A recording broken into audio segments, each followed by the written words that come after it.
Case હેઠળ ગુનો દાખલ કરીને પત્રકાર પરિષદ યોજવામાં આવી। વડોદરા જિલ્લા પોલીસે એક ક્રાંતિકારી પગલું ભરતા તાલુકાના રતનપુર ગામના કુખ્યાત બુટલેગર રાકેશ ઉર્ફે લાલો રજનીકાંત જયસ્વાલ અને તેના પરિવારના સભ્યો સહિત 5 વ્યક્તિઓ સામે ગુજરાત આતંકવાદ અને સંગઠિત અપરાધ નિયંત્રણ અધિનિયમ હેઠળ ગુનો નોંધીને પત્રકાર પરિષદ યોજી હતી। આ ગુનો વરણામા પોલીસ મથકે દાખલ કરવામાં આવ્યો છે। છેલ્લા 20 વર્ષથી આચરવામાં આવતી અસામાજિક અને સંગઠિત અપરાધની પ્રવૃત્તિને મૂળમાંથી નાબૂદ કરવાના ઉદ્દેશ્યથી જિલ્લા પોલીસે પ્રથમ વખત આ સખત કાયદાનો ઉપયોગ કર્યો છે। પોલીસે ઝડપાયેલા 5 આરોપીઓના અદાલતમાંથી રિમાન્ડ મેળવવાની પ્રક્રિયા હાથ ધરી છે। આ ગુનાહિત ટોળકીનો મુખ્ય સૂત્રધાર રાકેશ ઉર્ફે લાલો જયસ્વાલ વર્ષ 2005થી અપરાધિક પ્રવૃત્તિઓ સાથે સંકળાયેલો છે અને તેની સામે ખૂનની કોશિશ, સરકારી કર્મચારી પર હુમલો, મોટા પાયે દારૂની હેરાફેરી અને ખોટા દસ્તાવેજો બનાવવા સહિત કુલ 31 ગુના નોંધાયેલા છે। વડોદરા જિલ્લામાં કરોડો રૂપિયાના વિદેશી દારૂનો જથ્થો ઠાલવી અપરાધોને અંજામ આપતી આ ગેંગે અનેક વખત પોલીસ કે અન્ય એજન્સી પર હુમલો પણ કર્યા હતા અને વિરોધ કરનારને ધમકાવીને સમાજમાં ભયનું વાતાવરણ ઊભું કર્યું હતું। ડીવાયએસપી આકાશ પટેલને આ ગુસ્સી ટોકની કેસની તપાસ સોંપવામાં આવી છે। આરોગ્ય વિભાગ દ્વારા મળેલી માહિતી મુજબ જો આ ખાનગી તબીબ કસૂરવાર જણાશે તો તેની સામે કાયદેસરની કાર્યવાહી કરવામાં આવશે। હાલ બંને બાળકોની તબિયત સ્થિર છે અને તેમને જલ્દીથી રજા આપવામાં આવશે। આ કાર્યવાહી બાદ નગર અને તાલુકામાં ફરતા અન્ય ગેરકાયદેસર ડોક્ટરો સામે પણ પગલાં લેવાની લોકોમાં માંગ ઊભી થઈ છે।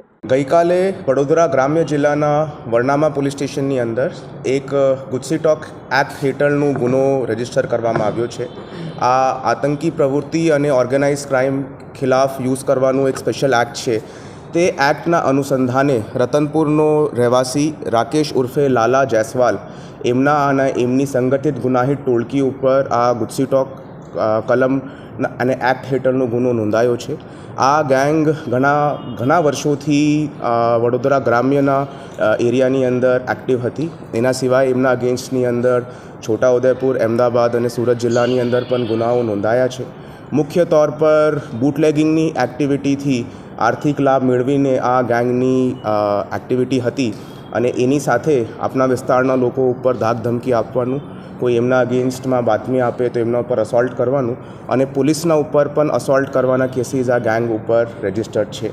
ગયા 10 વર્ષની અંદર ટોટલ 33 જેટલા એફઆઈઆર આ ગેંગના વિભિન્ન સભ્યો ઉપર રજિસ્ટર થયા છે, જેની અંદર મુખ્ય આરોપી રાકેશ ઉર્ફે લાલા જયસ્વાલ ઉપર 31 એફઆઈઆર્સ છે, હિતેશ ઉર્ફે પપ્પુ ઉપર 12 એફઆઈઆર છે, રાકેશનો દીકરો સચિન રાકેશ જયસ્વાલ ઉપર 5 એફઆઈઆર છે અને સીમાબેન રાકેશ જયસ્વાલ ઉપર 7 અને ગેંગનું જો સભ્ય છે રાજેશ ઉર્ફે ખન્ના બારિયા ઉપર ટોટલ 3 એફઆઈઆર છે।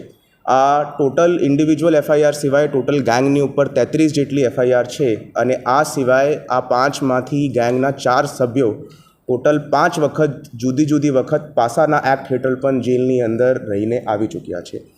આ ગેંગના તમામ આરોપી 5 આરોપીની ધરપકડ પોલીસ દ્વારા કરવામાં આવી ચૂકી છે।